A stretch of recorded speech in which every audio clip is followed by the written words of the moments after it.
Le plaisir est double, mesdames et messieurs, parce que je reçois une dame. Ça me fait toujours énormément plaisir quand je reçois des dames dans cette émission. Sur ce plateau, je reçois la vice-ministre honoraire du budget, communicatrice de la majorité présidentielle, avocat à la Cour. Vous l'avez sans nul doute deviné, je reçois Maître Ernestine Nyoka. Très heureuse de vous recevoir, Maître.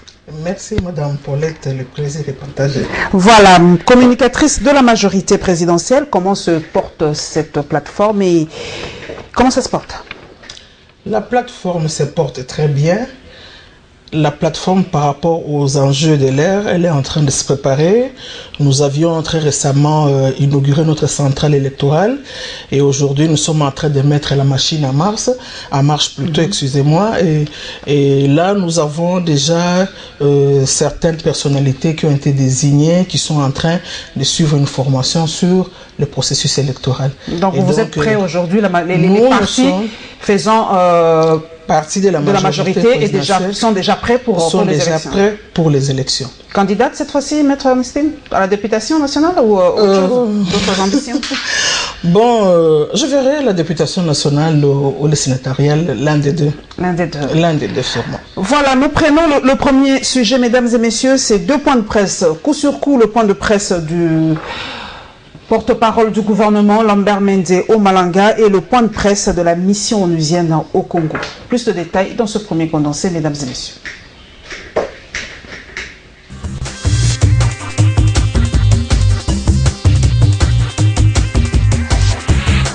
Trois agents de la CENI. D'entrée des jeux, le porte-parole du gouvernement a souligné que la situation sécuritaire de la RD Congo préoccupait au plus haut point l'exécutif central. Ce dernier se dit interpellé à la suite de la multiplication d'incidents de sécurité à travers l'ensemble du territoire national. Des évasions parfois massives de détenus, la résurgence épisodique des affrontements entre groupes armés, des tueries et des destructions de biens sont enregistrées ici et là. Face à ces tableaux sombres, Lambert Mende interpelle les uns et les autres. D'en appeler à tous nos partenaires, aussi bien dans la classe politique que dans la société civile, à l'intérieur du pays ou au sein de la communauté internationale, à résister à la tentation de vouloir politiser systématiquement la problématique humanitaire de ces violences. Plaidons auprès de ceux qui le peuvent, par ailleurs, pour une assistance humanitaire en faveur de ces compatriotes dont un grand nombre se trouvent déplacés à ce jour dans plusieurs agglomérations de l'intérieur ou réfugiés, notamment en Angola. Évoquant les controverses et critiques suscitées par la déclaration du président de la centrale électorale, Corneille Nangaa, le ministre de la Communication éclaire ici la lanterne de l'opinion. Le gouvernement voudrait simplement indiquer que quand bien même le Conseil national de suivi de l'accord serait déjà opérationnel, il n'enlèverait rien aux prérogatives constitutionnelles de la centrale électorale, qui reste, au regard de la Constitution de la République et de l'accord de la Saint-Sylvestre, la seule autorité en matière d'organisation des élections. Notons enfin que Lambert Mende a affirmé que le gouvernement Tchibala continuera à faire sa part pour mettre la CENI en capacité d'assumer ses responsabilités dans le meilleur délai au mieux des intérêts du peuple congolais, mais également conformément à la Constitution de la République et à l'accord du 31 décembre 2016. Les propos du président de la CENI à la presse internationale n'ont pas laissé indifférente la mission onusienne. En dépit des raisons évoquées par Corneille Nangaa, la MONUSCO dit continuer à soutenir l'application de l'accord de la Saint-Sylvestre. Elle renvoie donc la balle à la CENI afin de publier le calendrier électoral dans les délais, ce conformément à la résolution 2348 du Conseil de sécurité des Nations Unies. Pour nous, le représentant spécial du secrétaire général va continuer ses bons offices en vue d'avoir ou de souhaiter et de demander encore la publication dans les meilleurs délais du calendrier électoral conformément à la résolution 2348. L'occasion était propice pour le porte-parole adjoint de la MONUSCO de rappeler ici le rôle de la force onusienne avant d'inviter les uns les autres au respect strict de l'accord du 31 décembre 2016. Il ne faut pas voir dans la signification de bons offices une signification, une explication un peu restrictive. Cela veut dire que notre rôle, c'est convaincre, expliquer, donner des conseils, de façon à ce que tous les acteurs qui sont impliqués à trouver une solution, on puisse trouver la solution effectivement de manière à avancer. Si c'est ça que vous appelez le fouet ou coincé, peut-être vous avez raison. La MONUSCO appelle donc au respect strict de la lettre et de l'esprit de l'accord du 31 décembre. Parmi les points à l'ordre du jour figure également la problématique de l'épidémie du choléra qui sévit dans l'est de la RDC. Notons par ailleurs que le Bureau conjoint des Nations Unies aux droits de l'homme en Ituri a débuté le 11 juillet dernier 2 jours de formation à l'intention de près de 40 officiers et sous-officiers de la police nationale congolaise et FARDC. Cette session de recyclage vise à rappeler les notions de la promotion et de la protection des droits politiques et des libertés publiques en période électorale.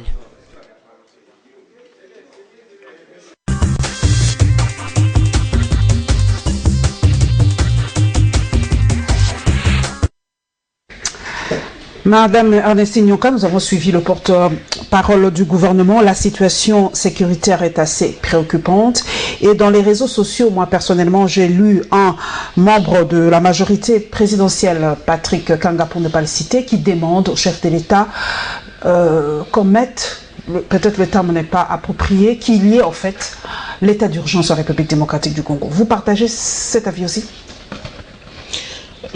Personnellement, je ne partage pas cet avis. Pourtant, il est bien vrai que dans la Constitution, c'est prévu. Mais les conditions, je crois, pour moi, ne sont pas vraiment réunies. Pour qu'il y ait l'état d'urgence. Oui, je pense que ce serait aller un peu à la va-vite.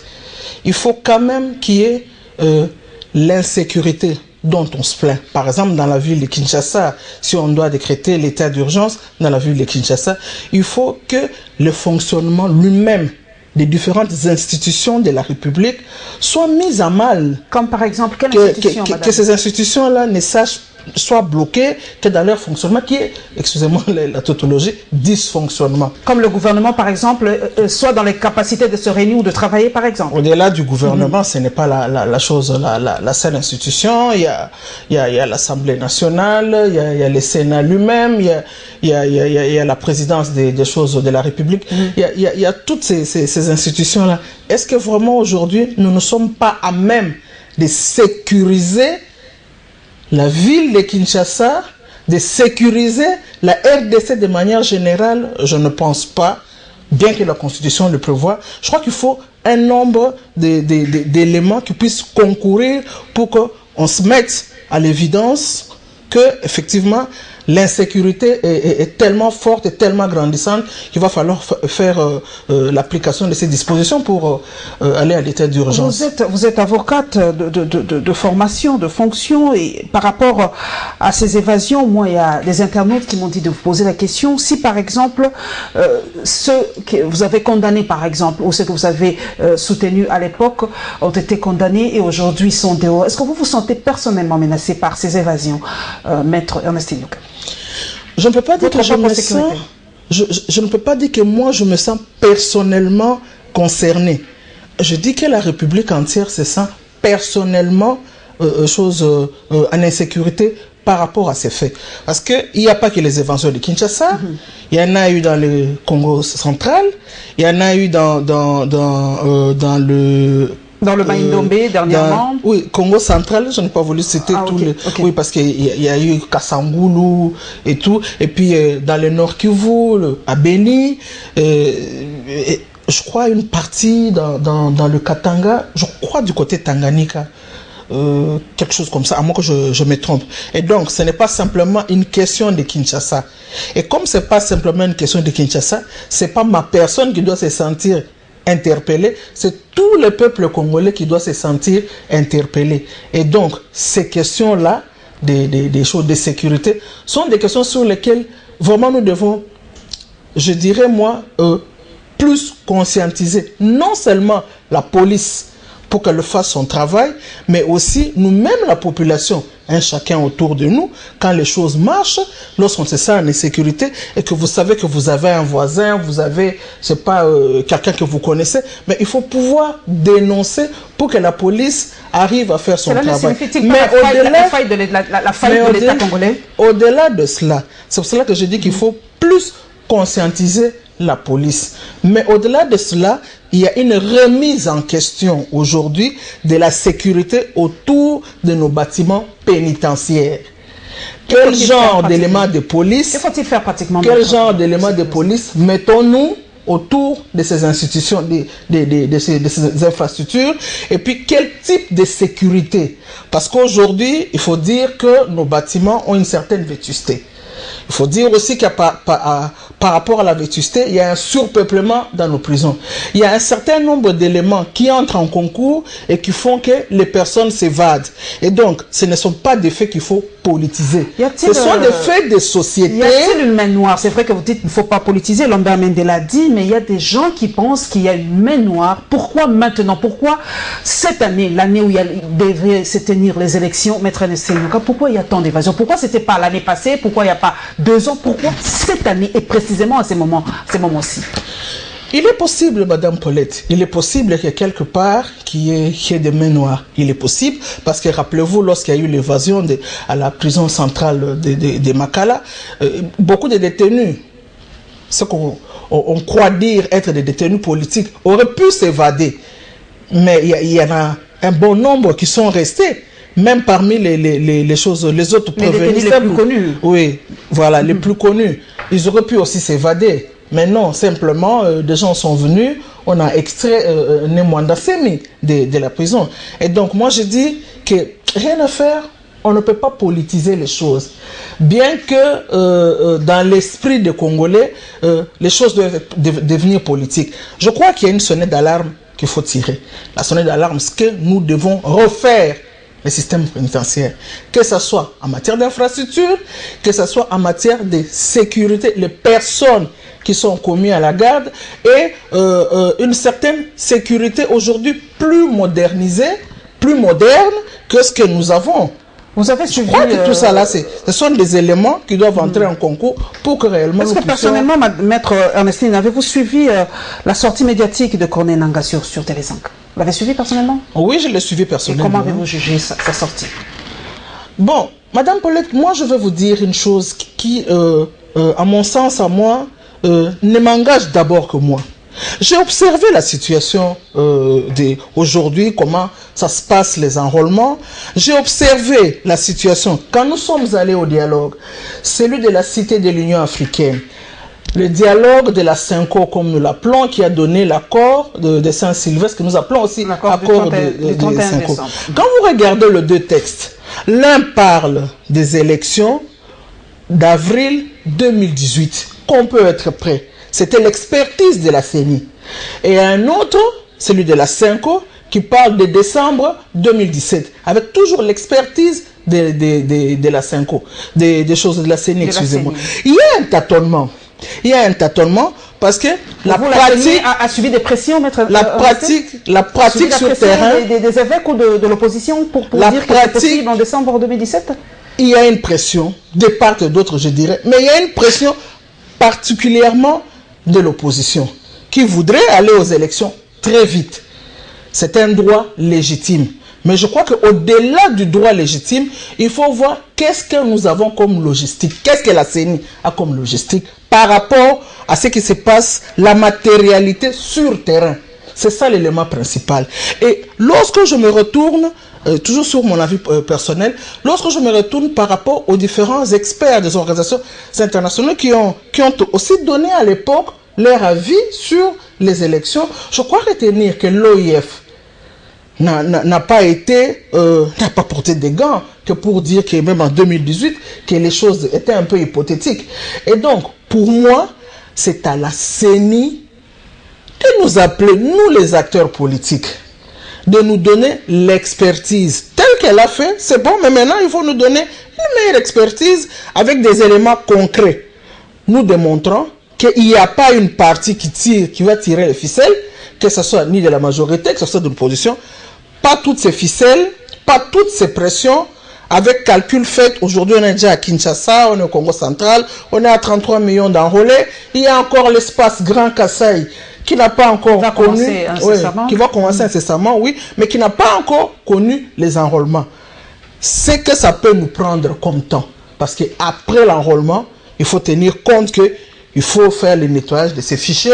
Après l'enrôlement, il faut tenir compte qu'il y a le texte lui-même, la loi électorale, qui doit pouvoir connaître un certain toilettage. Et aujourd'hui, hier, nous avions combien de provinces? Aujourd'hui, on en a 26. Vous êtes et par rapport à ça, les circonscriptions électorales aussi, il faut pouvoir les fixer. Et donc, il y a tout ce travail-là. Ce sont les experts de la CENI qui doivent nous dire. Je vais mettre pratique. Vous êtes leader d'opinion, maître Ernestine Nyoka. Qu'est-ce qui se passera ou que direz-vous à la population si en décembre 2017, il n'y a pas élection? Quel est votre message clé? Que direz-vous à cette population qui aura les élections? Comment doit se comporter cette population s'il n'y a pas les élections en 2017? Si en 2017, comme déjà l'a dit la CENI, que ce n'est pas probable qu'il y ait élection en 2017, personnellement, puisqu'aujourd'hui, nous parlons de l'accord de la CENCO, nous disons que nous devons l'appliquer, et c'est cet accord que nous sommes en train, qui est en pleine application. Je renverrai la population à cet accord qui avait introduit une incise que pour dire que, je crois les termes doivent être celui-là, c'est en décembre, avant décembre, septembre, je crois le mois de septembre, qu'on doit refaire un peu une espèce d'évaluation pour voir ce qu'on a déjà fait jusque-là et voir comment est-ce que nous pouvons projeter s'il n'y a pas anguille sous roche, s'il n'y a pas autre obstacle pour pouvoir aller aux élections en décembre 2017. C'est à l'accord. L'accord avait introduit cette incise. Je ne pense pas que les évêques diront qu'ils ne connaissent pas cette incise. Je ne pense pas que l'opposition ne dira pas ne pas connaître cette incise. Il faut mettre à l'endroit de la population, il faut vulgariser suffisamment cet accord pour que l'on comprenne que ça avait été prévu. Il peut y avoir un imprévu. Lorsqu'on évalue, on trouve que rien n'est au rendez-vous. Par rapport à cet imprévu, nous projetons effectivement les élections pour quand? Nous restons toujours dans ce même volet. Nous suivons la réaction de la Ligue au PADEL sur le rapport par rapport aux élections et la sensibilisation à l'enrôlement dans la commune de Ngalima.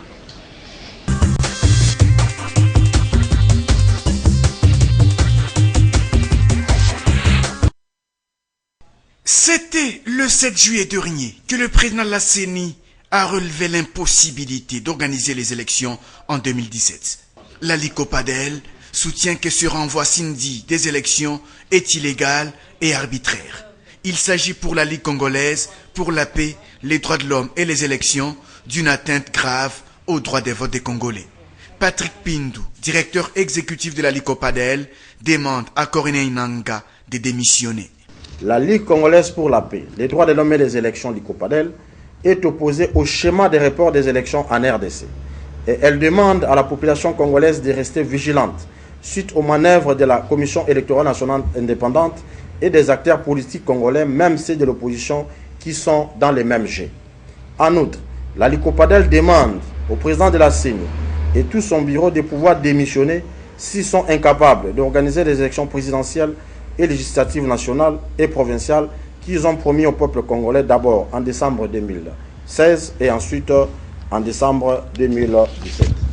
Ce report implicite des élections a été annoncé 7 jours après la commémoration dans la méditation du 57e anniversaire de l'indépendance de la RDC. Une preuve pour la Ligue Copadel que le pays va mal. L'indépendance signifie dignité d'un peuple. Elle rafferme l'idée de justice et d'un état de droit au quotidien. Les massacres du Kassai et Beni, les harcèlements judiciaires soutenus contre Katumbi, la détention injustifiée des prisonniers politiques et d'opinion sont des indicateurs qui confirment que le pays va très mal. En somme, quand une voix s'élève pour dire « le pays va très mal », le président de la République devrait rendre compte à la nation afin de montrer la différence avec Léopold, le monarque oppresseur. La Ligue Copadel demande également aux organisations de la société civile d'attraire le président de la CENI devant les instances judiciaires nationales ou internationales pour, dit-elle, atteinte aux droits des votes. À la tête d'une forte mobilisation, le président interfédéral de la CDC, ville-province de Kinshasa, a sensibilisé les habitants de Massina Petro Congo à travers une marche qui a eu pour chute le centre d'enrôlement situé à Lepe Mabwidi au quartier Boba ex-Lubwaku à Massina Abattoir où il a eu sa carte d'électeur. Pour Maître Clément Mouzakayembe, plus rien ne peut empêcher la tenue des élections conformément à l'accord du 31 décembre 2016, d'où cet appel à l'enrôlement. Nabino nyoso ndeko oyo ayebi ke azwi nanu carte te sale fort ozwa carte wana yango nde mute kopermettre yo lobi ovote mais carte wana pe yango nde kose servir nango comme identité. Tozo croire na ba élection, tozo croire que alternance na mboka oyo ekosalama. Donc biso nyonso souffrance c'est commis moyen kolobeza sous-souté. Tout simplement parce que bato bazo kamba biso malamu te. Mais pour que lobby makambo changer, ezaka nzela ya carte na yo. Je vais demander à tout le monde à jouer carte na yo électeur. Yango ndozali vision na yo pour lobby au vote, oyoba soko au vote mutini. Parce que yango ndoko déterminer lobby na biso. Nous avons besoin de démocratie consolidée. Message favorablement reçu, même si à la Commission électorale nationale indépendante, le président Corneille Nangaa parle de l'impossibilité d'organiser le scrutin avant la fin de cette année.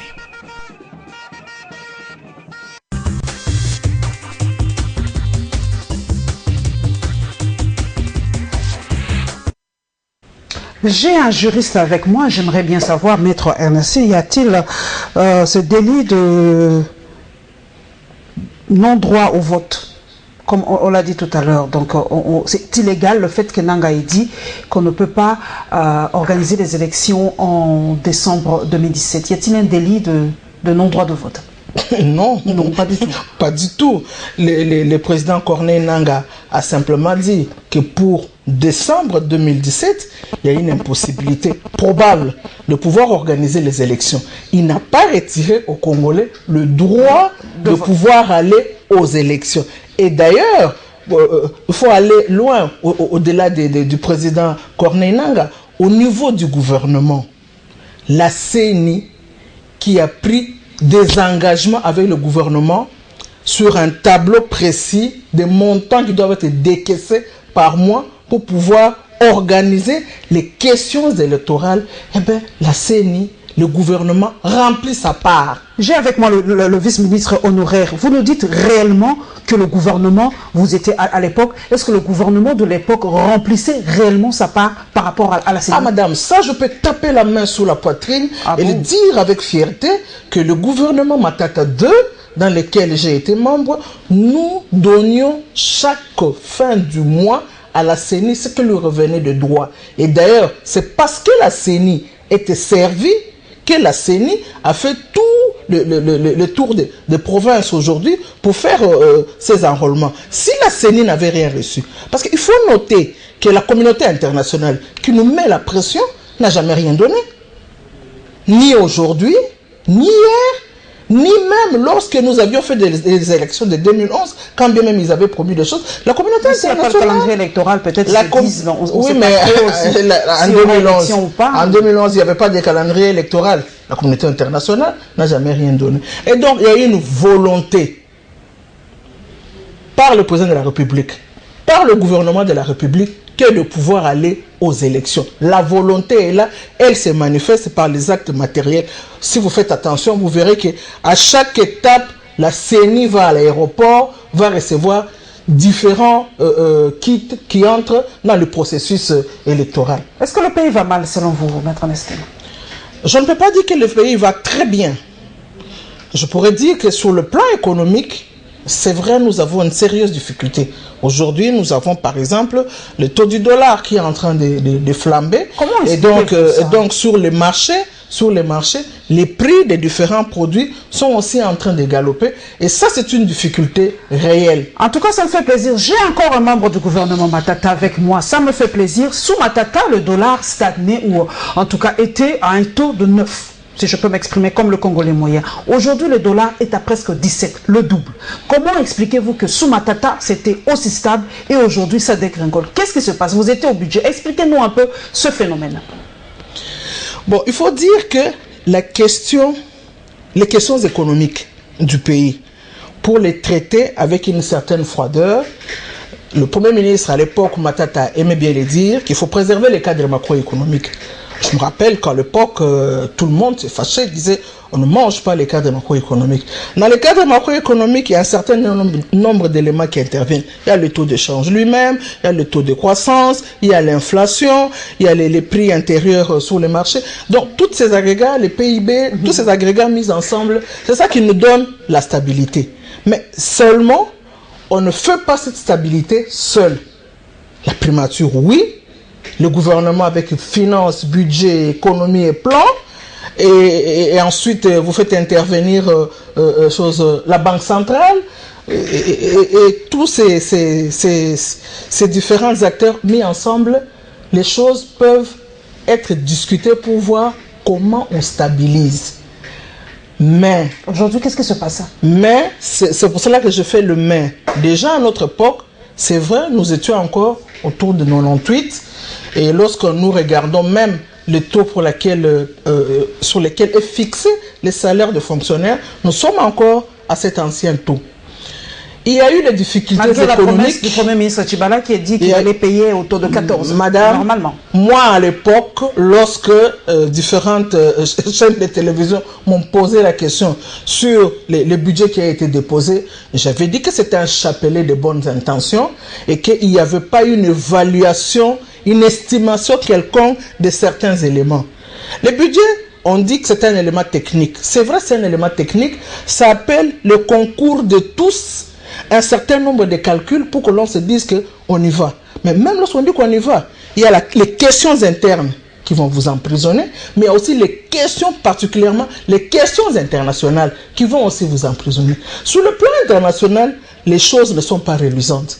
Et donc, nous aurions dû déjà, oui, regardez par exemple la Grande-Bretagne, elle a fait le Brexit parce que la situation n'est pas reluisante.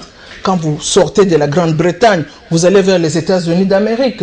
Aujourd'hui, les choses ne sont pas aussi faciles pour eux. Ils veulent construire un mur, se séparer avec certains acteurs comme le Mexique. Ils veulent plus de l'emprise des choses de la Chine. Toute cette espèce de révolution qui est en train de mener le président Donald Trump, c'est pour combattre cette situation de crise. Eh bien, elle ne nous épargne pas. Maintenant, c'est à nous de pouvoir avoir la meilleure expertise. C'est à nous de voir qu'est-ce que nous allons faire pour diversifier notre économie, pour ne pas rester que ceux qui sont cantonnés vers les matières premières, particulièrement vers les minerais. Dernière question, diversifions l'économie, c'est un processus. Mais entre-temps, par rapport à ce que nous avons sur le terrain, je crois que, bon, il faut déjà saluer l'acte de la décision prise par le Premier ministre. Bruno Tshibala, il a, je crois, réuni son cabinet. Ils nous ont promis de pouvoir travailler pour baisser le taux de change. Qui partant de 1600 ou 1700 aujourd'hui. Dernière question, en quelques poussières de secondes. Pour vous, Corneille Nangaa doit-il démissionner parce qu'il n'a pas réussi sa mission ou il ne réussira pas sa mission d'ici là? Madame Paulette, toute raison gardée. Rien à voir avec la personne de Corneille Nangaa. Je voudrais dire ceci. En RDC, nous nous attachons trop aux individus. Nous devons nous attacher aux institutions qu'aux personnes. C'est vrai, le président Corneille Nangaa peut démissionner. Mais c'est lui qui va revenir. Il doit s'approprier d'abord, le dossier, voir où est-ce que le président Corneille Nangaa a terminé ou laissé la mission, et voir dans quelle mesure il faut aller. Est-ce qu'il faut aller sur le même terrain, le même chemin, que faut-il ajouter ces temps de tergiversation-là? Est-ce que nous allons gagner? La perte de temps aussi. Nous allons effectivement perdre. Nous allons maintenant au Grand Kasaï. La réaction de Lambert Mende par rapport à la découverte d'autres fosses communes et la visite du vice-président de l'Assemblée provinciale de la province du Lualaba à Congo Web Télévision.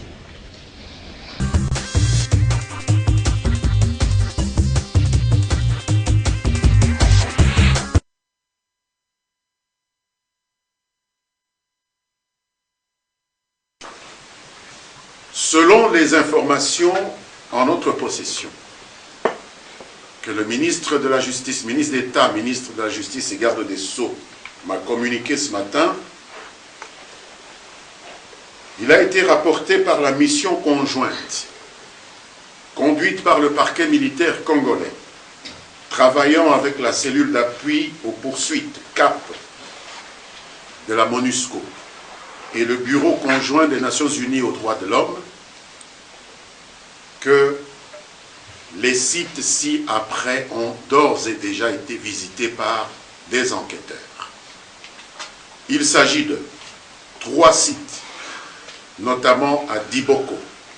Il s'agit encore de 2 sites dans la localité de Soumoula. Donc des fosses communes présumées, mais personne jusqu'à présent ne peut encore avoir la certitude, faute d'exhumation, et en raison de l'absence des éléments de la police scientifique. À l'heure actuelle, cette équipe mixte se prépare à se rendre sur un 3e site où il est fait état de 3 fosses communes. Ce qui porte le total des sites mis à jour ou signalés de manière crédible aux équipes mixtes d'enquête du parquet militaire et des Nations Unies à 10. Alors, d'où viennent les 28 autres pour qu'on nous parle de 38 sites qui auraient été mis à jour?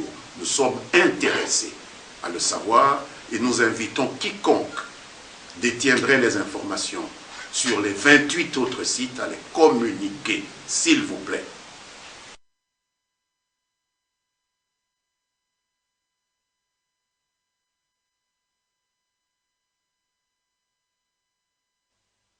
Tout a commencé par une visite guidée par le directeur général de Congo Web Télévision, Gilbert Biladi.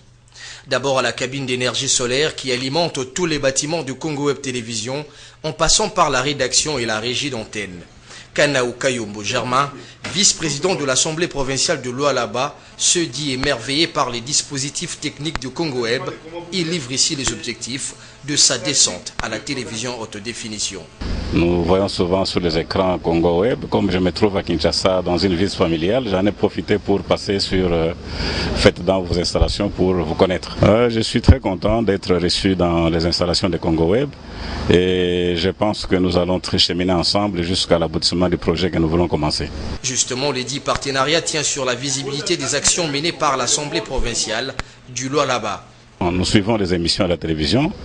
Nous savons que vous êtes une chaîne très performante et c'est pour cela que nous envisageons de collaborer ensemble parce que vous êtes performants. Nous sommes une province, moi je suis à l'Assemblée provinciale, il y a le gouvernement provincial, il y a des actions qui sont menées au niveau de l'ensemble de la province par les deux institutions et qu'il faut faire connaître à la population du Lualaba et à l'ensemble du territoire national. Le vice-président de l'Assemblée provinciale du Lualaba est reparti comblé de sa visite à Congo Web Télévision, une télévision à laquelle il dit avoir beaucoup d'estime pour l'objectivité qui la caractérise dans le traitement de l'information.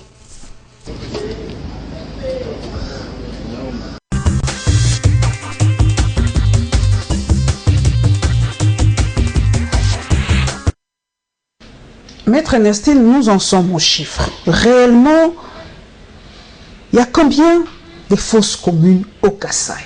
Est-ce que vous avez une information par rapport à ça?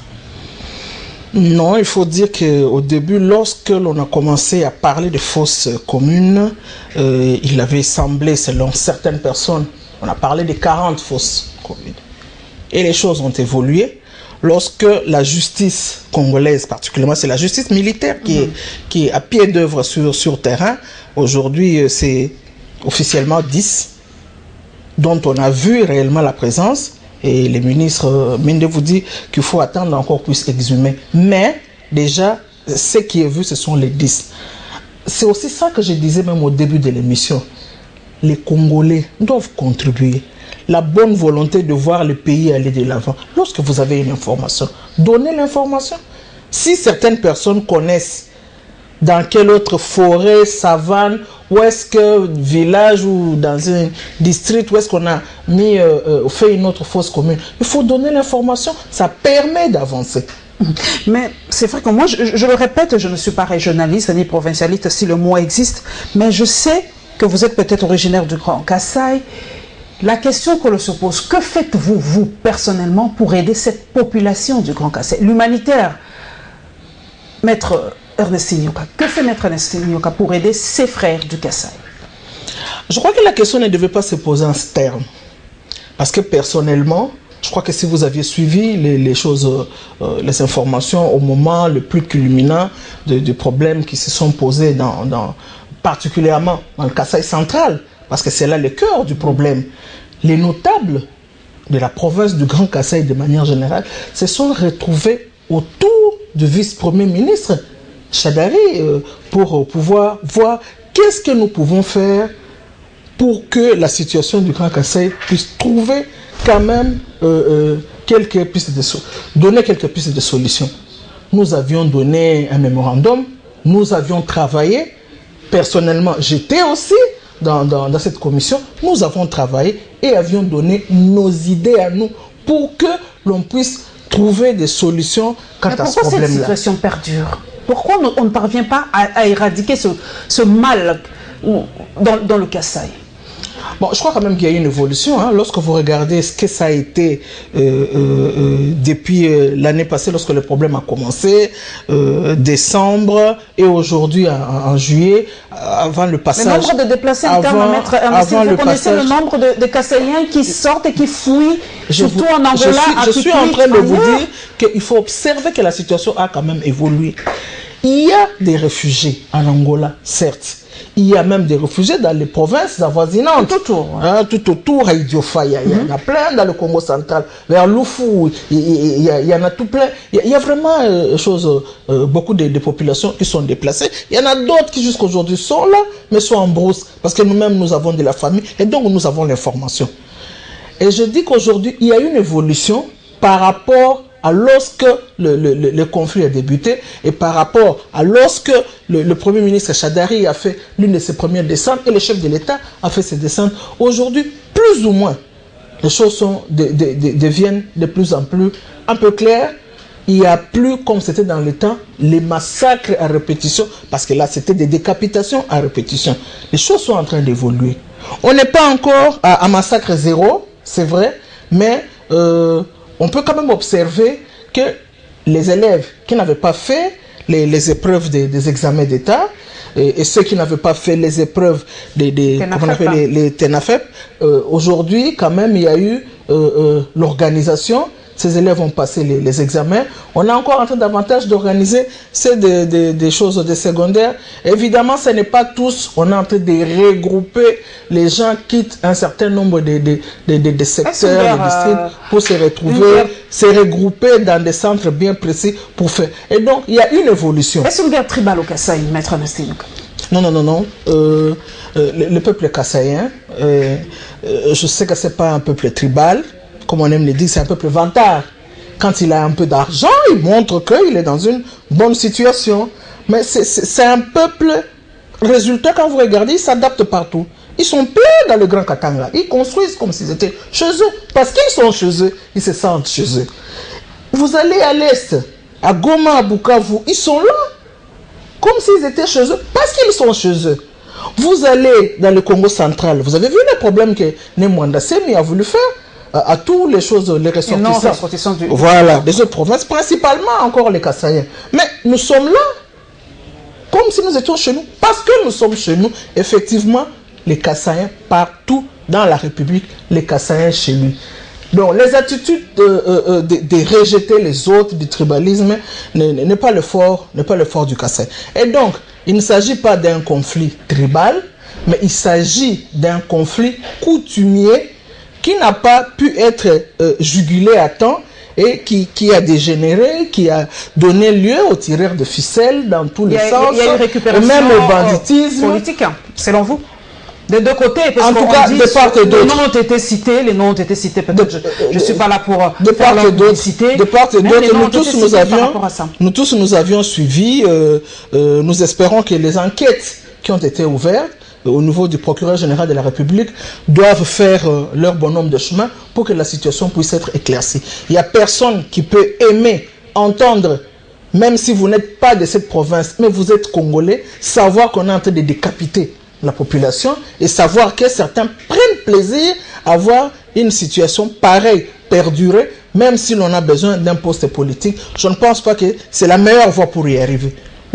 Mais pratiquement, ce problème avec le chef coutumier a été résolu. On a remplacé Kamwana Sampou par un autre. Maintenant, c'est calme de ce côté-là. Non, le problème n'était pas celui-là. C'était même pas le remplacement de Kamwana Sampou. Le problème, c'était pas le remplacement. Ni la mort de Kamwana Sampou. Le problème, c'était lui-même, Kamwana Sampou, qui était venu succéder déjà à son père.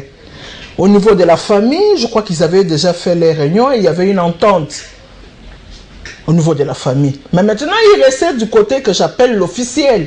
Et donc, du côté de la province et du côté du gouvernement central. Il y a toujours un arrêté qui est pris que pour pouvoir mettre les chefs qui est déjà installé par rapport au rite familial, par rapport à comment on hérite de ces postes, qui est déjà installé, pouvoir lui faire un arrêté, je crois, de reconnaissance ou de confirmation, si on peut le dire, c'est quelque chose dans ce genre-là. C'est cet acte-là du gouvernement central qui avait manqué, qui avait mis du temps. Et c'est par rapport à ces actes que ces chefs coutumiers s'est mis en ébullition. C'est celui qui est légitime. C'est simplement cette question. Celui qui est là, j'ai suivi le vice-premier ministre de l'Intérieur qui avait demandé, lorsqu'il a reçu les choses, et la famille et les successeurs, je crois que c'est Ntumba Kabeya, quand il l'avait reçu, le vice-premier ministre avait promis que son ministère allait élaguer ces problèmes-là, régulariser les plus tôt. Et je pense qu'il y a accalmie aujourd'hui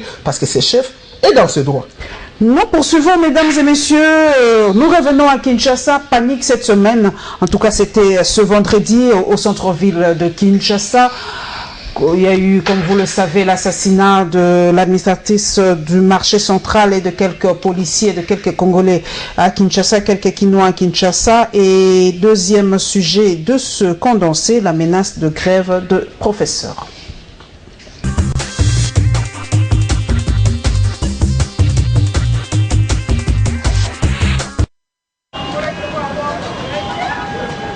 Une panique a été observée au centre-ville ce vendredi aux alentours de 13h, heure de Kinshasa.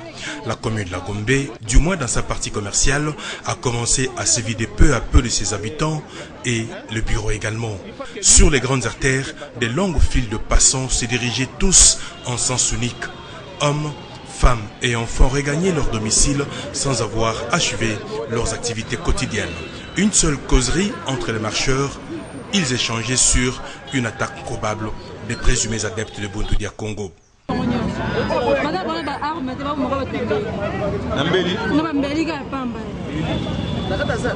avez vu ça? Oui. Quelque temps après, des sources sûres renseignent que l'administrateur du marché central a été tué, Brigitte Mongo, parce que ce d'elle qu'il s'agit a été assassiné à coups de machette avec 2 de ses gardes du corps par des présumés adeptes BDK dans son bureau. Le corps de l'infortuné est présentement gardé à la morgue de l'hôpital général de référence de Kinshasa, ex-Mamaimo. La situation s'était déjà normalisée dans l'après-midi avec l'intervention des forces de l'ordre. Comme tout le monde le sait, l'Assemblée nationale avait décidé, c'est l'Assemblée nationale qui est l'autorité budgétaire, avait décidé que le salaire soit réajusté au taux de 1425. C'est dans ces cadres-là que nous sommes venus entendre notre représentant au gouvernement qui est le ministre de l'Échi. Nous avons échangé avec lui et comme nous sommes en cours d'échange pour avoir toutes les informations afin qu'on puisse porter ça à nos bases respectives, pensons que nous vous demandons un peu de patience pour que les autres étapes que nous sommes amenés à mener soient menées jusqu'au bout. Nos revendications portent sur ce que l'autorité budgétaire a décidé. Il a décidé que les salaires soient réajustés à 1425. Partons déjà de ce qui est officiel. Il ne faut pas commencer à épiloguer. C'est 1700, c'est 1800, c'est quoi? Non, non. Commençons par ce qui a été décidé, ce qui est officiel, reconnu par tout le monde. Pour le moment, nous sommes au niveau des démarches de contact. C'est ainsi qu'il faut toujours patienter. Il ne faut pas aller avec les choses trop vite.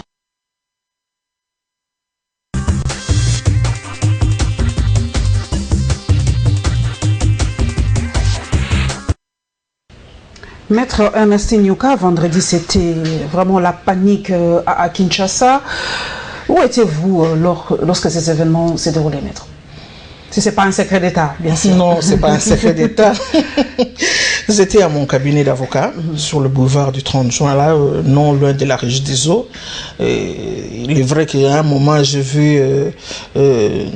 c'est ma secrétaire qui m'a fait signe qu'il y avait un mouvement de panique, qu'il fallait bien rentrer à la maison. Bon, je me suis dit, il faut d'abord appeler où je peux appeler pour avoir la meilleure information et pas se mettre à courir sous la panique. Évidemment, c'est une situation qui ne nous a pas enchantés. Personnellement, je dirais d'abord que l'âme de Madame Chantal Mboyo repose en paix. C'était une amie, nous avons évolué ensemble au campus et nous avons terminé la même année. Et donc, pour nous, c'est un choc, c'est une perte énorme, on ne pouvait pas s'imaginer.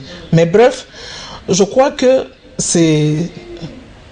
la population a tout de suite attribué le fait à Némondansemi. Pourquoi? Pourquoi selon vous? Pourquoi à Némondansemi? Il n'y a pas que Némondansemi, il y a aussi Kamwina Sampo. Aujourd'hui, ce sont les deux qui font l'actualité. Quand il y a un mouvement de panique, quand il y a genre évasion dans les prisons, soit c'est Buntu Dia Congo, soit c'est Kamwina Sampo. Ce sont les deux aujourd'hui, les deux mouvements terroristes, entre guillemets, qui sévissent en RDC. Oui, ce sont des mouvements terroristes, vous l'avez bien dit. Il ne faut pas, Madame Paulette, Colette plutôt, avoir peur de terme. Ce sont des mouvements terroristes. Des mouvements que nous ne pouvons pas encourager. Et nous ne devons même pas les encourager, si je peux marteler.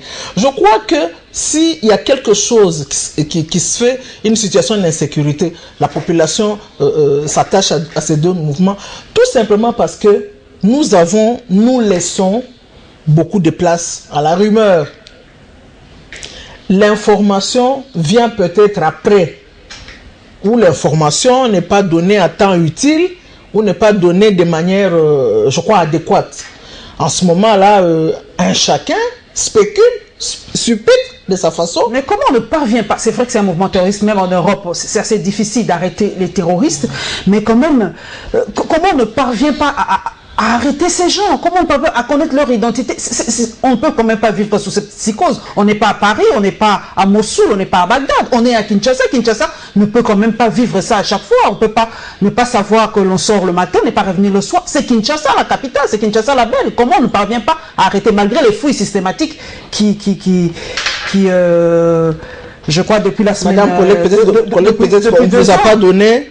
Depuis 2 semaines, il y a des fouilles, mais comment les gens se posent la question, comment on ne parvient pas à arrêter ces gens? Non, on ne vous a peut-être pas donné le nombre des évadés qu'on a déjà récupérés. Il y en a qui ont été déjà choses récupérées. C'est travail de fouilles, oui, c'est travail de fouilles qui s'est fait chose par la police. Il y en a beaucoup qui ont déjà été récupérés. C'est le nombre peut-être qui n'a pas encore été donné et vous avez l'impression que les choses n'avancent pas. Les choses avancent. Je crois que les mouvements terroristes, l'effort que le gouvernement est en train de faire, parce qu'il y a un effort certain à pouvoir maîtriser les choses. Regardez par exemple je crois 2 semaines avant, il y avait eu aussi au poste de police des choses à Kalamou, il y avait eu le même mouvement, des choses. Ce sont des groupes des inciviques, on va les dire ainsi, qui s'organisent parce que bon, on a vu des faiblesses quelque part, que pour pouvoir aller attaquer certaines prisons Vous connaissez leur motivation profonde? Ce sont des inciviques. Je crois que dans toute civilisation, les inciviques, ça existe. Il n'y a pas qu'en RDC ou ce genre de situation. Mais ce n'est pas une excuse. Regardez par exemple aujourd'hui, la Grande-Bretagne a été frappée combien de fois? En une fraction de quelques mois. La France elle-même, elle a fait de grands deuils. Le plus grand, c'était Bataclan. Et donc, c'est vrai que nous ne devons pas nous laisser impressionner par le terrorisme. Nous ne devons pas nous laisser impressionner par ces gens. Il faut simplement, comme je le disais, une réconscientisation. Moi, je ne... De la police, on ne peut pas... On ne doit pas dialoguer. On ne doit pas dialoguer avec eux, mais on doit avoir plus de stratégies au sein de la police. Je dirais même... On a dialogué avec maître, je sais que comparaison n'est pas raison. À l'Est, on a dialogué avec des mouvements, peut-être qu'ils n'étaient pas terroristes, on ne sait pas. Mais à l'Est, on a dialogué avec le M23, on a dialogué avec le CNDP, on a dialogué avec beaucoup de mouvements à l'Est. Pourquoi, quand il s'agit de l'Ouest, vous dites catégoriquement, on ne doit pas parler avec le BDK, par exemple, et on ne doit pas parler avec les Kamana? Pourquoi 2 poids 2 mesures? À l'Est, ce sont des gens qui ont revendiqué, qui ont donné leur agenda politique. Mais jusque-là, dites-moi, si les Kamana Sapo nous avaient donné un agenda politique. Parce que ce n'était pas de fait politique. Les Nemwandasemi, excusez-moi le terme, mais lorsque vous les suivez parler, vous suivez tout ce qu'ils postent, tout ce qu'ils postent sur les vidéos, moi je crois qu'il y a matière à réflexion. Comment ça? Je pense qu'il y a matière à réflexion. Certains éliminés, selon vous? Moi, je ne mâche pas les mots. Hein, je pense qu'il y a matière. Lorsque je dis qu'il y a matière à réflexion, il faut voir dans son monde spirituel là, ce qui dit lui être son monde spirituel, qu'est-ce qui se passe réellement? Il y a matière à réflexion. Nous allons retomber chez les professeurs. 1425 le taux. Pour vous, c'est réaliste? On peut payer les professeurs avec ce taux? On peut le faire cette fois-ci? On peut le faire, mais je pense quand même qu'il y a un problème. Le problème, c'est lequel? Et je crois que les différents syndicats, que ce soit ceux des professeurs, que ce soit les différents syndicats des fonctionnaires, tels que je vois ces jours-ci les balais autour du Premier ministre, c'est possible de le faire. Mais il faut comprendre comment s'est fait la paye. La paye sur une année est étalée sur 4 trimestres. Et maintenant, il faut savoir, la paye de ce mois ici, que les différents fonctionnaires, les professeurs attendent, c'est sur quel trimestre? Je crois qu'il est sur, ça doit être sur le 3e trimestre. Le 3e trimestre a commencé quand? Quand la paye est déjà préparée, l'enveloppe se prépare sur 3 mois. Donc, on prépare ce qu'on appelle des états liquidatifs. Donc, ils doivent patienter. Hein? Et donc, en des termes, en français facile, et donc, vous leur dites... C'est un droit qu'ils ont. C'est un droit qu'ils ont. Ça, il ne faut vraiment pas mâcher les termes. Ils ont le droit que d'avoir leur salaire revu à un taux plus réaliste par rapport à ce que nous vivons aujourd'hui sur les marchés. C'est un droit. Mais le problème, c'est par rapport à la procédure, comment se préparent les finances publiques de l'État. Ok. Voilà, nous allons en Angola, hein, comme vous le savez, l'Angola lance d'ici là son satellite, donc nous allons avoir plus de précisions et évidemment nous allons parler aussi de la réunion tripartite qui s'est tenue à Luanda.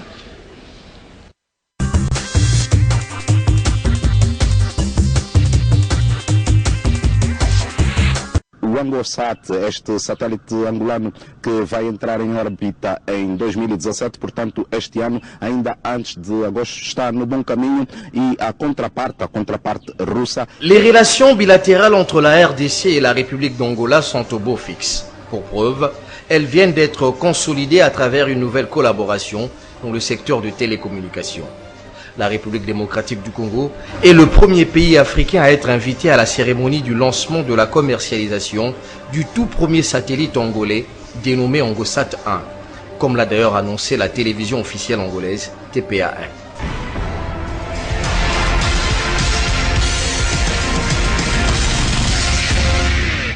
Olá, boa tarde, caro telespectador. Seja bem-vindo ao programa Mais Opinião da Televisão Pública de Angola. Hoje temos como tema as vantagens do ANGOSAT. ANGOSAT 1 est le troisième satellite africain à être lancé dans les orbites après le RASCOM, premier satellite africain, et celui du Nigeria. L'Angola se réjouit de cette réalisation qui aura entre autres pour mission de booster les télécommunications de la sous-région, como l'explique le ministre angolais des télécommunications. Com este momento nós começamos a fazer as pré-vendas, não é? Então, como verificaram, tanto a TPA como o operador da RDC vieram e fizeram suas reservas já do ANGOSAT. Portanto, estamos nós a fazer já uma pré-venda do ANGOSAT, das capacidades do ANGOSAT. La République démocratique du Congo a vu en cette cérémonie une bonne opportunité d'affaires, mais aussi d'émergence dans le secteur de la télécommunication, d'où ce partenariat signé entre ANGOSAT 1 et la Renatelsat. Nous sommes venus voir ce qui se fait en Angola et d'aider à faire la réservation, c'est ça, le contrat de réservation que nous avons signé en attendant la finalisation du contrat définitif. La délégation de la RDC était composée des conseillers du ministre des Médias, Mandak Katako, du numéro 1 de la Renatelsat, Richard Achinda, et du patron de Shabani Energia Solar, Gabriel Shabani. La commercialisation du satellite angolais est assurée par Infrasat au niveau de l'Afrique tout entière. En ce qui concerne l'Afrique centrale, ANGOSAT 1 est commercialisé par Shabani Energia Solar, une société appartenant à un compatriote congolais. Cette tripartite de Luanda qui a réuni Georges Chikoti, Maïté Kouane Machambane et Cheo Kitundu, respectivement ministre des Affaires étrangères de l'Angola, ministre des Relations internationales et coopération de l'Afrique du Sud, ainsi que vice-premier ministre et ministre congolais des Affaires étrangères, a permis à ces diplomates de passer en revue la situation commune de ces trois pays partenaires traditionnels. Dans un communiqué signé par les trois partenaires, la République sud-africaine et l'Angola saluent l'amélioration substantielle de la situation en République démocratique du Congo. D'après ces communiqués, les ministres ont salué l'évolution positive du processus électoral en République démocratique du Congo avec l'enrôlement sur les listes électorales de plus de 33 millions d'électeurs à ce jour par la Commission électorale nationale indépendante et ont par ailleurs exprimé leur soutien aux institutions établies et au peuple de la République démocratique du Congo. Le rôle joué par ces deux pays membres du mécanisme tripartite dans cette amélioration a été également reconnu, notamment l'Angola dans le cadre de la CIRGL et l'Afrique du Sud au sein de la brigade d'intervention en République démocratique du Congo.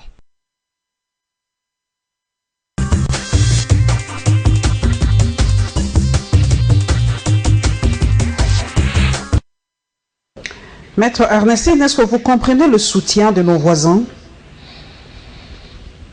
Absolument. Pourquoi? Absolument. Je crois qu'avec l'Afrique du Sud, nous sommes ensemble au niveau de la SADC.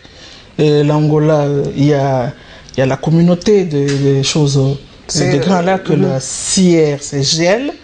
Moi, je pense qu'on ne peut pas vivre en vase clos. On doit avoir de bons rapports avec le voisin. Mais les bons rapports avec le voisin, il faut voir par où se trouvent vos intérêts et voir pour que voir comment faire pour que vos intérêts soient les mieux sauvegardés. Parce que les voisins regardent aussi leurs intérêts. On nous dit souvent que, donc, ce ne sont pas simplement des mariages d'amour, mais ce sont des mariages d'intérêt. La RDC est vraiment le maillon faible dans la sous-région, que ce soit dans la CRGL, que ce soit dans la SADC, comme ça, c'est la RDC qui est le maillon faible. Et aujourd'hui, les voisins entrent chez nous comme dans du beurre, permettez l'expression, prennent nos richesses, pillent nos richesses et s'en vont chez eux. Comment expliquez-vous ce manque de leadership de la RDC qui a brillé à un moment en Afrique centrale dans le concert des nations? Cette faiblesse vient d'où?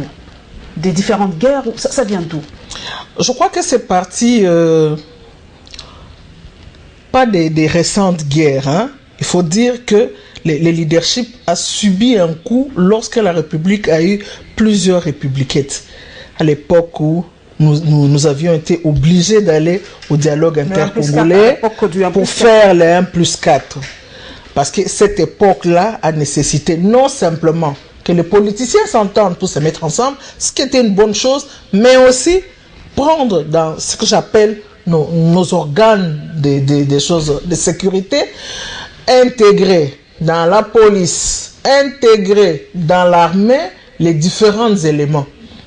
Je crois que, à mon humble avis, nous drainons quelque part, pas une faiblesse, mais une certaine zone d'ombre qui nécessite absolument que nous ayons des formations réelles. Est-ce que vous êtes juste, est-ce qu'il y a des contrats léonins signés avec ces différents pays par rapport à la RDC? Est-ce qu'on ne brade pas nos richesses aussi pour l'effort de guerre? Parce qu'on a ouï dire que 2 fois la RDC donne ça pour avoir un peu d'argent. Est-ce qu'on ne brade pas aussi notre souveraineté un temps soit peu par rapport à nos voisins? Du côté de la souveraineté, non. Nous ne bradons rien. Mais des relations bilatérales, des différents contrats peuvent être signés dans les cadres économiques que pour pouvoir amorcer le développement et la relance de l'économie de la RDC, oui. Mais les territoires, on ne brade pas. Les territoires, on ne coupe même pas un simple 1000 km², si je peux m'exprimer ainsi. On ne donne rien aux voisins. Nous gardons nos frontières, mais nous avons des relations de bonne entente avec les voisins que pour pouvoir se développer. Vous savez, aujourd'hui, tous les pays, de manière générale, le monde lui-même, ça devient un village planétaire, comme on le dit. Vous ne pouvez pas vous développer en vase clos. Pour mieux vous développer, il faut voir qu'est-ce que le voisin a chez lui, qu'est-ce que vous avez vous chez vous, où vous pouvez échanger pour pouvoir décoller.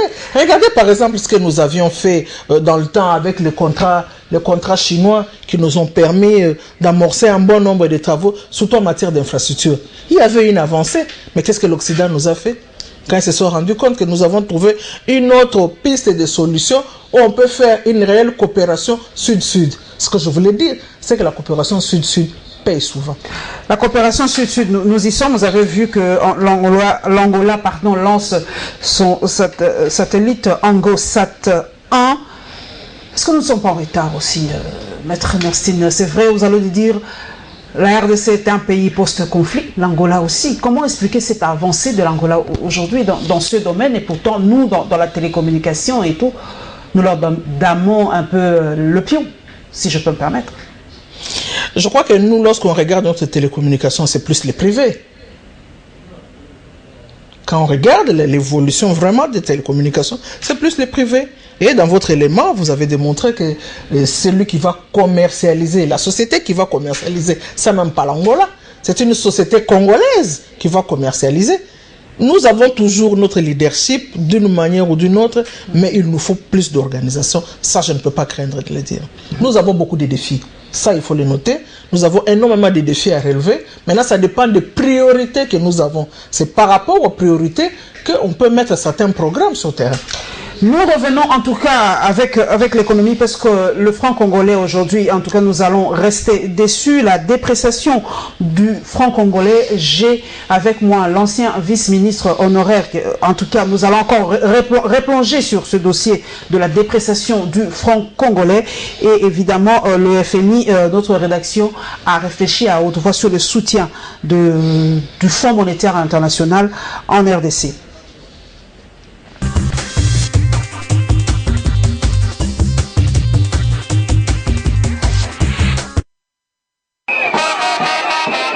Le drapeau du parti travailliste a flotté pour la énième fois dans la commune de Ngaba. Cette fois-ci, le PTV. Cette réunion de plus de 3 heures a consisté à trouver des mécanismes à mettre en place pour inverser la tendance et stabiliser l'économie nationale. Une réunion essentiellement technique présidée par le directeur de cabinet, le professeur Michel Somoué, au cours de laquelle les participants ont fait un diagnostic sans complaisance de la situation économique de la RD Congo et proposé une thérapie. Face à la dépréciation de la monnaie nationale, le gouvernement Tshibala veut inverser la tendance. Non, il s'agit de voir comment mettre fin à la dégradation de la monnaie nationale. Cela, le gouvernement va le faire en collaboration avec l'autorité monétaire qui est la Banque centrale. Et cela sera fait dans le courant de ce mois de juillet. Des stratégies qui sont en train d'être mises en place. Ce même mercredi, le Premier ministre a échangé avec la présidente de l'ASBEL, la main sur le cœur. Dani Niembwe est venu parler à Bruno Tshibala des différentes réalisations de son association, mais également de ce qu'elle voudrait faire à court et long terme. Le chef de l'exécutif congolais a en outre reçu en audience le ministre des Sports Papi Nyango, qu'accompagnait le président du comité olympique congolais Amos Mbayo et celui de la Fédération congolaise de rugby Herman Mbonyo. La rencontre a tourné autour de la participation de la RDC aux Jeux de la francophonie en août prochain. Visiblement, la demande émanant de l'actuel locataire de la primature Bruno Tshibala sollicitant un soutien financier dans le cadre de la facilité de crédit rapide du Fonds monétaire international semble n'avoir pas trouvé une réponse favorable. En toile de fond, les contextes politiques de la RDC ne jouent pas en faveur d'un programme de soutien financier après une rupture de la stabilité du cadre macroéconomique au dernier semestre de l'année 2015. Pour le FMI, il se pose encore plusieurs préalables, dont l'épineuse question de la stabilité politique pour répondre favorablement à la demande des autorités congolaises. Selon certains observateurs, l'institution de Bretton Woods s'aligne à la position affichée plus tôt par l'Union européenne, les États-Unis et l'ONU sur le respect de l'accord de la Saint-Sylvestre de décembre 2016. En cas d'accord entre le Fonds monétaire international et la RDC, une équipe des services du FMI pourrait procéder d'abord à une évaluation de besoins financiers du gouvernement congolais après un bilan actualisé de la situation économique du pays. Actuellement, aucun indice ne permet de projeter un dénouement rapide sur les différends qui semblent opposer définitivement la RDC à ses partenaires du FMI. Depuis fin 2015, la RDC a connu une dégradation continue de son cadre macroéconomique.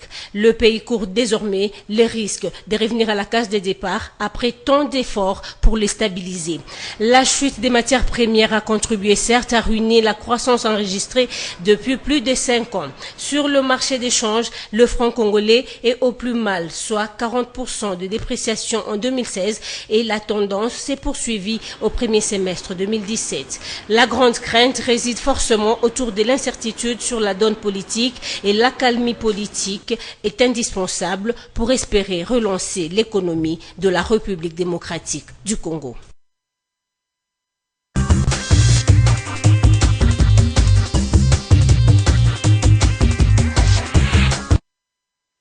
Maître Ernestine Nyuka, vice-ministre, je le reprends en horaire du budget. Comment expliquez-vous presque ce non du FMI au gouvernement congolais? C'est presque un non, parce qu'il y a trop de conditions. C'est presque un non. Ben oui, je crois que les fonds monétaires de tout temps, avant de vous accorder, c'est un crédit. Ce n'est pas donné gratuitement. Il faut voir, ils voient toujours quelles sont les différentes conditions. Et ils ont plutôt leurs conditions. Hein. Par rapport à ces conditions, est-ce que vous êtes vous répondez à ces différentes conditionnalités que pour pouvoir avoir leur apport?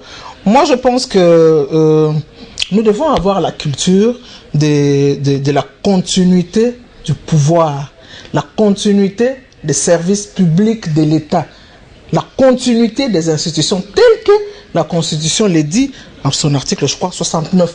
Notre constitution. Les gouvernements qui ont succédé au gouvernement Matata, devait quand même faire un minimum, je crois à mon humble avis, un peu attention.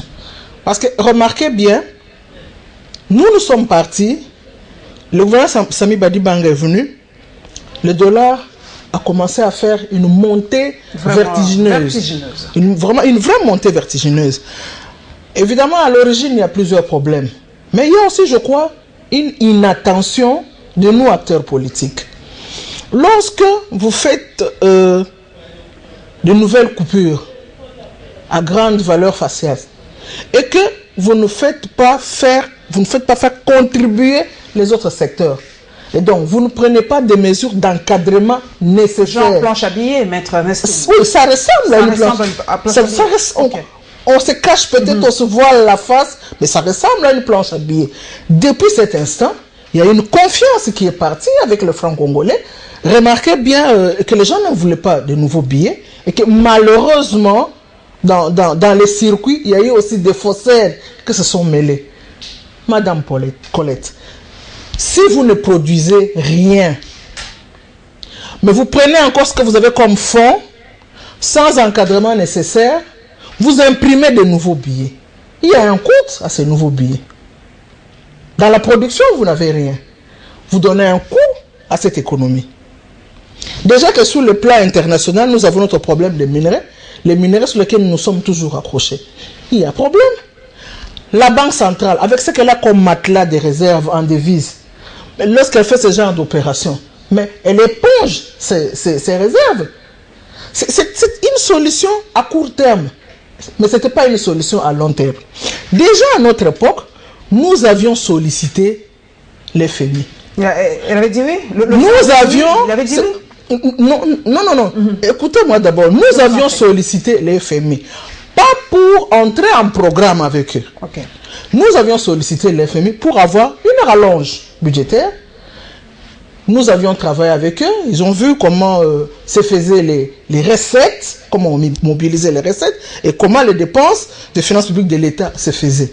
Ils ont estimé qu'il n'était pas nécessaire, que nous pouvions booster davantage et que ce n'était pas nécessaire qu'on nous donne la lettre de confort pour avoir une rallonge budgétaire. Mais il nous avait demandé à son temps, pourquoi vous ne voulez pas simplement vous mettre en programme avec nous? Pourquoi vous ne voulez pas? Mais nous avions... être contrôlés, on a oui dit vous ne voulez pas. Nous avions déjà dans ce pays, nous avons déjà dans ce pays... Parce que votre gestion était opaque. Nous avons déjà dans ce pays une tradition, sinon, moi je dirais une jurisprudence, avec les FMI. Sous Mobutu, je me rappelle avec, à l'époque, sous le gouvernement, le premier ministre Kengo Wadondo, à l'instant, on avait eu des problèmes, on s'était mis dans le programme des FMI, mais le programme des FMI... Matata était son fils spirituel, si je peux me permettre. Donc, le programme du FMI plutôt vous demande un nombre incalculable, je dirais, de contraintes. Et pourquoi dans ces contraintes, quand vous n'avez pas l'argent, dans ces contraintes, ce qui est sûr, c'est que le social ne sera même pas rencontré. Est-ce que votre gestion n'était pas aussi opaque? Parce qu'on reproche aussi souvent à Matata Ponyo de n'avoir pas payé la dette intérieure, que Matata Ponyo avait fait des dépenses au-delà prévues, des dépenses en tout cas au-delà, des dépassements budgétaires, voilà l'expression. Est-ce que votre gestion était vraiment opaque? Sincèrement, vous regardez cette population, comment vous avez géré sous Matata? Pour qu'aujourd'hui, c'est vraiment la dépréciation comme ça du franc congolais, on ne comprend pas. On a dit tout ça, c'est à cause de vous. Les gens que je reçois de ce nouveau gouvernement disent tout ça, c'est la faute à Matata. Non, ce n'est pas la faute à Matata. Je vous ai dit qu'il y a des éléments endogènes et des éléments exogènes. La situation était prévisible. Puisqu'elle était prévisible, il fallait prendre, comme on le dit, les taureaux par le corne. Déjà, à notre époque, nous avions, avec le président de la République, arrêté un certain nombre de mesures que nous avions appelées les 28 mesures urgentes du gouvernement. C'était pour pouvoir aller à l'avant-plan de cette crise qui était en train de venir, que nous sentions être déjà très menaçant. Nous sommes partis. Quel est aujourd'hui le bilan qu'on fait de ces 28 mesures? Parce qu'elles comportaient beaucoup de choses. Quel est le bilan qu'on fait de ces 28 mesures? C'est à peine si, au moins du côté du ministère des Finances, quand même, les ministres s'est levé pour essayer de voir comment davantage maîtriser au niveau des régies financières qu'il n'y ait pas de coulage des recettes, qu'est-ce qui doit entrer dans les comptes du trésor public, n'entre pas dans les caisses, dans les poches des gens. Déjà, c'est vrai, il y a eu cet effort-là que de mettre les différents inspecteurs de finances, contrôleurs de finances à contribution pour pouvoir maîtriser la fraude. Était à l'opaque à l'époque. Non, je ne peux pas dire... Parce que Matata, il paraît, moi, je le dis, parce que j'ai avec moi le vice-ministre, la bouche autorisée, que Matata a contrôlé toutes les régies financières. C'était en tout cas sous sa coupe, Matata Pognon. Donc rien ne sortait sans la signature de Matata Pognon. Est-ce qu'aujourd'hui, vous pouvez nous dire si cette gestion était opaque ou c'était vraiment réaliste? Parce qu'aujourd'hui, nous avons cette situation parce qu'on se rend compte que c'était une, comment dire, votre histoire de cadre macroéconomique, c'était fictif en fait. C'était quelque chose comme ça, bâti sur du sable. Voilà. Madame Paulette, sauf erreur de ma part, par rapport à ces différentes difficultés, nous avions des réunions qui nous permettaient, par exemple le lundi, de faire le contour stratégique des finances publiques avec la Banque centrale, avec le ministère de l'économie, avec les finances et le budget, pour voir qu'est-ce que nous avons réellement pu mobiliser et comment faire les dépenses. Je crois qu'il y avait, à part cela, maintenant, au niveau de ce qu'on appelle le COFIR, nous avions une réunion que nous appelons aussi une troïka aussi politique avec les finances et les experts des finances et des budgets. Ces fonctionnaires qui sont des experts que pour nous dire voici ce qui est fait jusque-là. Qu'est-ce que nous devons faire? Il faut maîtriser l'inflation là. Attention à le taux de dollar qui est en train de prendre l'ascension. Ce sont des réunions qui se faisaient. On essayait de faire la maîtrise tant soit peu. C'est pour cela que je vous dis que je peux regarder le peuple congolais, sauf erreur de ma part. En tout cas, j'ai vu que nous avions travaillé pour assainir davantage les finances publiques. Lorsque nous avions vu que les difficultés étaient très profondes, nous avons posé les problèmes. Le Premier ministre, c'est un coordonnateur du gouvernement. Je pense que la moindre des choses, il doit être au parfum de ce qui se fait dans les différents ministères, que pour pouvoir coordonner l'action gouvernementale. Sinon, alors, à quoi va ressembler Lorsque nous avions vu, s'il vous plaît, lorsque nous avions vu que les choses étaient vraiment au plus mal, nous sommes rentrés devant l'autorité budgétaire. L'Assemblée nationale. À l'Assemblée nationale pour dire que les budgets que nous avions, les prévisions que nous avons prévues, excusez-moi la tautologie, ne sont plus au rendez-vous. Il va falloir prendre une loi, des choses rectificatives. Nous avons fait un collectif budgétaire que pour gérer réellement ce que nous avons dans nos caisses. Donc le budget n'est pas réaliste en fait. Il avait pas été le budget d'aujourd'hui, en fait, de cette année. Je peux le dire en regardant le peuple congolais en face, qui n'est pas réaliste. Voilà, je peux le dire. Donc parce qu'il faut tenir compte. Il faut tenir compte du fait que avant que le budget ne soit voté, l'on a géré sous le régime du budget des crédits provisoires. Et le crédit provisoire, vous savez, il a tous les risques possibles. Des dépassements c'est possible, et même de contrôle. C'est possible. Parce que c'est vraiment une gestion caisse. Centre les priorités, on sort, on dépense, les priorités, on sort, on dépense. Ça aussi, voilà un des éléments, heureusement que je viens de m'en souvenir, voilà un des éléments qui n'a pas contribué à donner un peu de la force aux choses, aux francs congolais. Nous, à notre époque, quand nous avions demandé le collectif budgétaire, qu'est-ce que nous avions fait par la suite? Toutes les dépenses, je vous dis bien, toutes les institutions, présidence compris, primature compris, nous, gouvernement compris, nous enlevions avant tout paiement 30% de cette somme-là, avant de payer quoi que ce soit, sauf sur le salaire des fonctionnaires, sauf sur le fonctionnement des choses, des différentes choses, administrations, institutions, sauf cela. Mais déjà à cette période-là, la FMI qui est venue, nous lui avons montré toute cette réalité. Ils nous ont encouragés et ils nous ont demandé qu'on entre plutôt en programme avec eux. Pour des raisons bien évidentes, nous n'avions pas vu... Pour des raisons de souveraineté, tout simplement. Nous n'avions pas vu pourquoi est-ce qu'il fallait le faire, dans la mesure où nous avions déjà pris des dispositions, dans la mesure où le chef de l'État avait déjà travaillé avec le COFIN de manière générale, pour trouver les 28 mesures et savoir comment les utiliser pour davantage maîtriser les fonds congolais aujourd'hui, maîtriser les finances publiques. Ça va continuer à se déprécier, vu la réponse du Fonds monétaire, le contexte politique qui n'est pas très rassurant. Alors, à ces pauvres Congolais, on va se réveiller demain, on sera à vente, parce que j'emploie le mot des quinois. Aujourd'hui, on peut se réveiller demain, c'est 20, c'est 25. Comment on va vivre avec un taux fluctuant comme ça, Maître Ernestine? Que doit-on faire pour stabiliser cela? C'est incroyable dans un pays de ne pas avoir un taux fixe. C'est intenable pour le Congolais lambda, le Congolais moyen. Il y a beaucoup de choses que nous pouvons faire. C'est au ministère de l'économie qui, je pense, aujourd'hui, a les meilleurs atouts par rapport aux 28 mesures que nous avions déjà arrêtées. Les premiers ministres aussi, de pouvoir s'y pencher et de voir comment davantage faire application. C'est vrai, oui, c'est vrai qu'il y a des mesures qui sont urgentes, qu'on peut appliquer maintenant, qui peuvent progressivement nous donner une solution. C'est pour cela que j'avais préféré dire avant tout que nous n'avons pas la culture de la continuité. Là où les autres arrêtent, là, quand vous venez au pouvoir, là où on arrête le dossier, il faut continuer là où les autres ont arrêté. C'est important. Le Premier ministre Tchibala peut-être repris tout à zéro, c'est pour ça qu'il a redemandé, peut-être pas bien. C'est important. Lorsque vous dites non, la mobilisation des recettes, elle n'est pas au rendez-vous, les autres, ils ont mal travaillé. Voilà, nous, on va mobiliser jusqu'à 11 milliards. C'est bien, bravo. Mais il faut nous donner les possibilités, quels sont les mécanismes que vous allez mettre en marche pour pouvoir mobiliser jusqu'à ce point-là. Je crois aussi... Le changement de gouvernement... Je crois aussi, Madame Pauline. C'est une question assez primordiale. Est-ce que le changement de gouvernement, Maître Ernestine, impacte-t-il négativement dans la gestion de la RDC? C'est ce qu'on vit aujourd'hui. Doit-on à tout moment changer de gouvernement? Voilà comment ça impacte dans l'économie de notre pays. Ce que j'aimerais d'abord dire, nous devons d'abord être plus économiques que politique. C'est ça ma réflexion. Parce que dans notre verbiage politique, nous laissons l'essentiel qui est l'économie. Et quand nous laissons l'économie nous rattrape. Parce que l'économie est très têtue. Il nous rattrape. Et quand il nous rattrape, il est desservi le social. Et donc, pour moi, il fallait, là où les autres avaient arrêté, ajouter votre stratégie, oui, mais continuer. Parce que c'est fait dans le bien, dans l'intérêt de la République. Le changement du Premier ministre, est-ce important? Parfois, un sang nouveau apporte des idées nouvelles.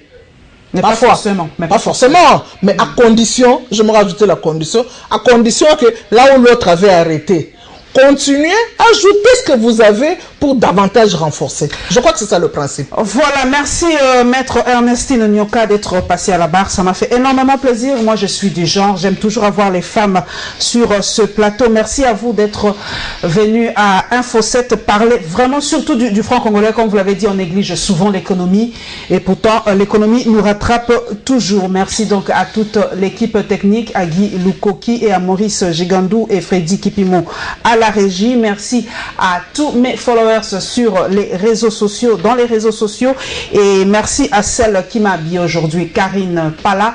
Nous nous retrouverons, mesdames et messieurs, dimanche prochain avec le même plaisir, car nous aimons tous ce beau pays qu'est la République démocratique du Congo. See you dimanche prochain.